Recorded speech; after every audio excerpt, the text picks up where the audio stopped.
Bobo was always as busy as a bee with running the show at the Boscos. There was never enough hours in the day as the resident jack of all trades at the boxing club.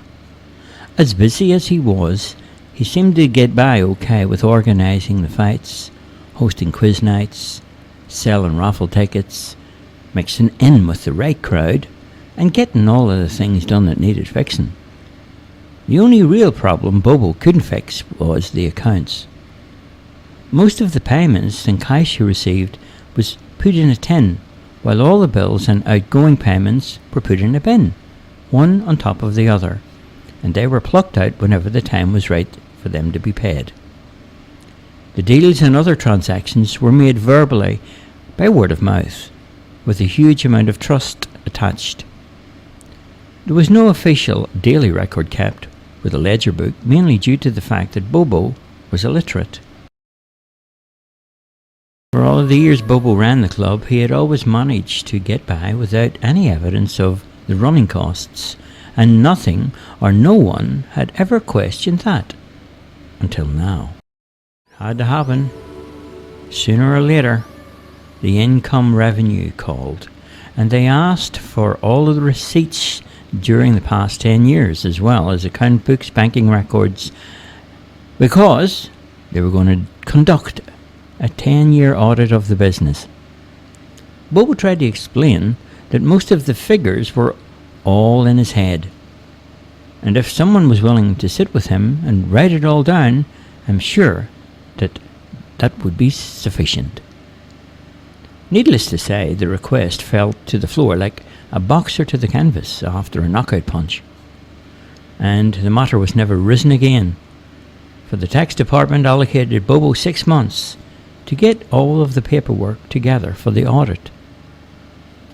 This demand came as a shock for Bobo, and so he had no choice.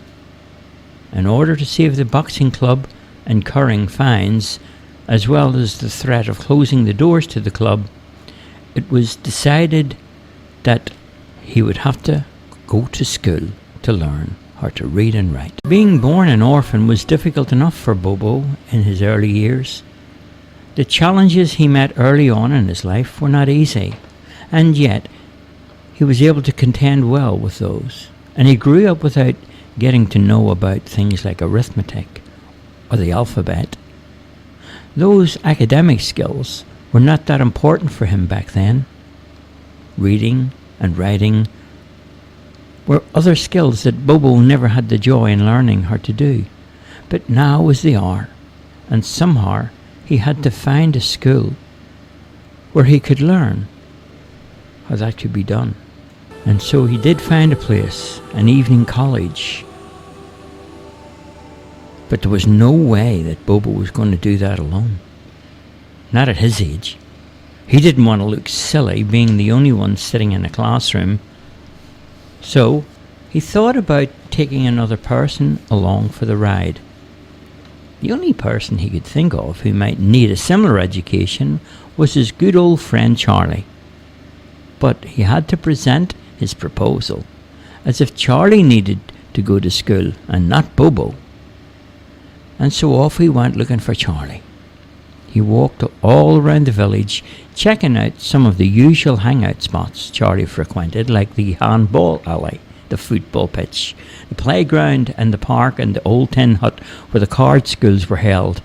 And the search went on until Bobo eventually found out where Charlie was. He was inside the Catholic church up in the choir loft, rehearsing the hymns for the Sunday Mass. Bobo stood at the front door, and he waited for the choir practice to be finished. Bobo stood there, watching the little bunny rabbits hop and run all around the green grove opposite the church.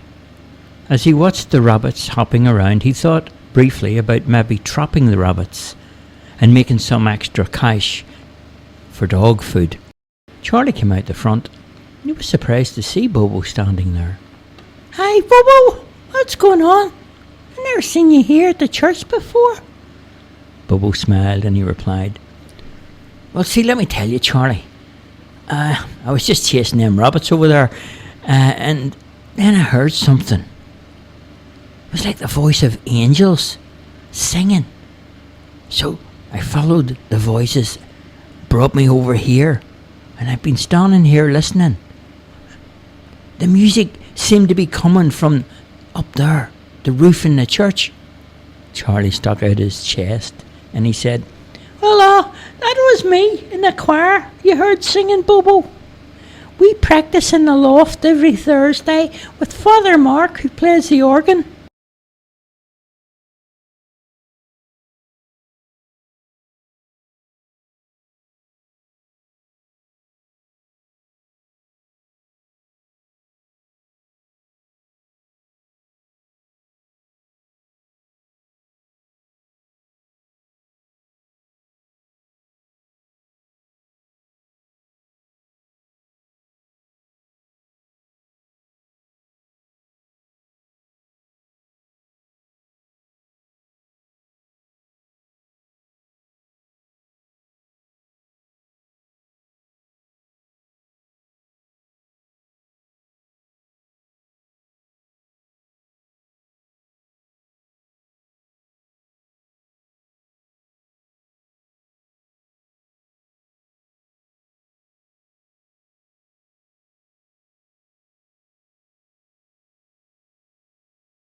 You know what, Charlie? I think you should write a letter to the TV station and the radio station and tell them all about the choir. And tell you what, I'm sure they'd put yous all on, and everyone would get to see and hear yous, Charlie.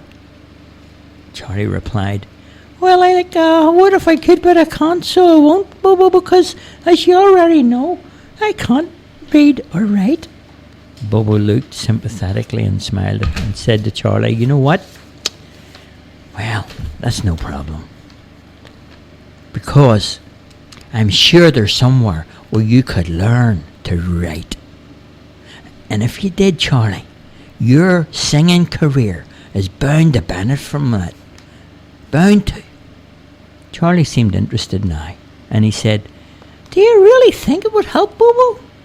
Bobo replied, I don't think it, I know it. You would be an academic then, and maybe you could even sing opera. You never know, Charlie. This world could be your oyster. Charlie looked very excited, and he said, let's go, Bobo. I want to have that oyster. Do you think maybe you could help me find a school where I could learn to read and write, maybe? Leave it to me, Charlie. I'll even go with you to give you some moral support. They both walked through the grove towards the village, thinking about returning to school.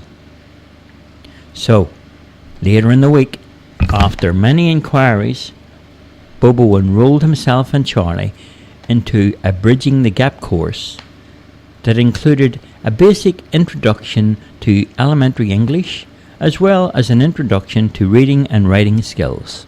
As the time was drawing near for orientation day, both of the lads were very eager to get started. Now Bobo felt a little bit easier in knowing that he wouldn't be on his own in an empty classroom in front of a teacher who would be asking questions. So on orientation day, what a surprise it was when he saw that the class had almost 30 students enrolled to do the course.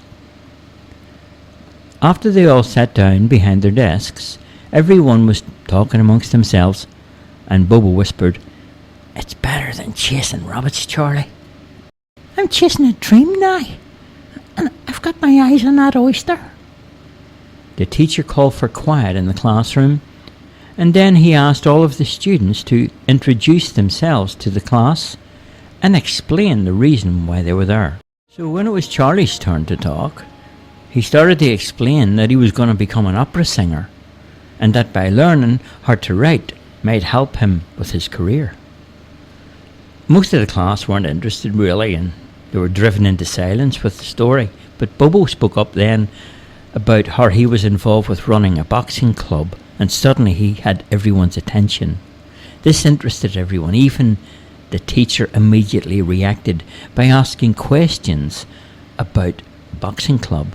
When it was almost time for the orientation day to be over, the teacher called Bobo to one side, and he quietly leaned over and he said, could I have a word with you, Bobo, if you have time to spare, after the people leave? Sure thing, no problem. All the students had left apart from Charlie and Bobo, who stayed behind, and the teacher closed the door, and he looked at Bobo and he said, you'll never learn how to do accounting and writing up ledgers in 6 months, Bobo. Well, in that case then, a boxing club's finished, said Bobo. And he continued, you see, I've got the taxman doing an audit on the business, and see, I've got all the figures in my head, but not on paper. The teacher took a deep breath and he said, watch me, Bobo, and give me your honest opinion. The teacher put up his 2 fists, and he threw a few wild punches, and he kind of weaved and he ducked and he did a bit of fancy footwork, and then he stopped and he looked at Bobo and he said, I wanted to be a boxer, but my dad wanted me to be a teacher. I had no choice. Do you think I have what it takes, Bobo? Bobo thought for a moment and he replied, well, you know what, personally, I think that your footwork's okay. Your punches need some snapping strength and structure, I could show you a few killer combinations that might help you. And tell you the truth, you know what? It's never too late to chase a dream, so I say go for it. That's what I really needed to hear. So, I would like to offer for free my professional services to help you and Boxo's Boxing Club. The thing is, as well as me being an educator, I am also an accountant by trade.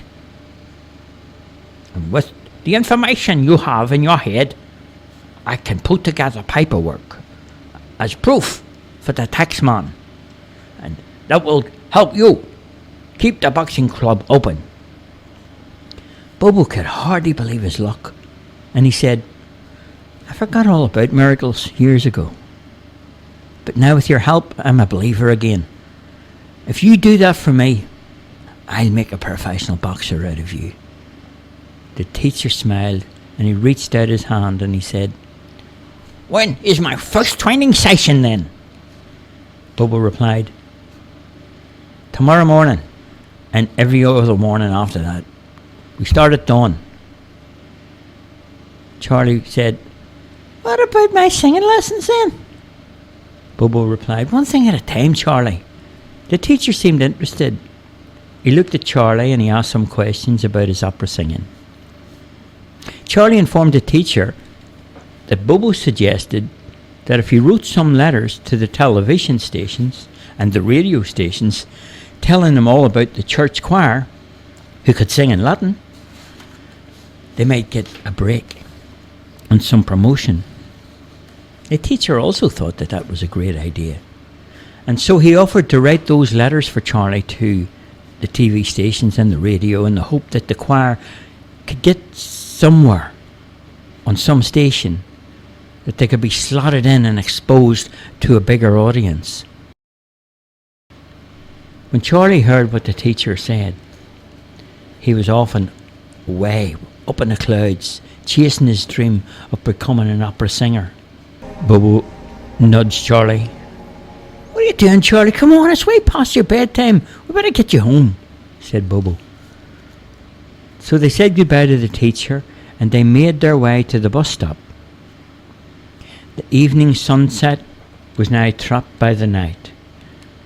As the stars began to pick their place in the distant sky, Bobo pointed up there somewhere and he said, Charlie, catch one of those if they should fall and put it in your pocket, for miracles do happen. Charlie put his hand in his pocket and he looked. Bobo, do you think maybe that teacher could make a professional boxer? Well, Charlie, a wise man once said, dreams are all we have, and if we place them before other people, they better tread very carefully. You mean like me being an opera singer, Bobo? Exactly, Charlie. And maybe we could make some money chasing rabbits too. But let's hold on to our dreams and fight hard to make them come true. Also, before the end of the year, the teacher had turned professional boxer, and he won the first fight by a knockout. He was snapped up by a man who was watching the fight, who offered to train him and to manage his boxing career, and tagged him with the name Killer Kid Gloves.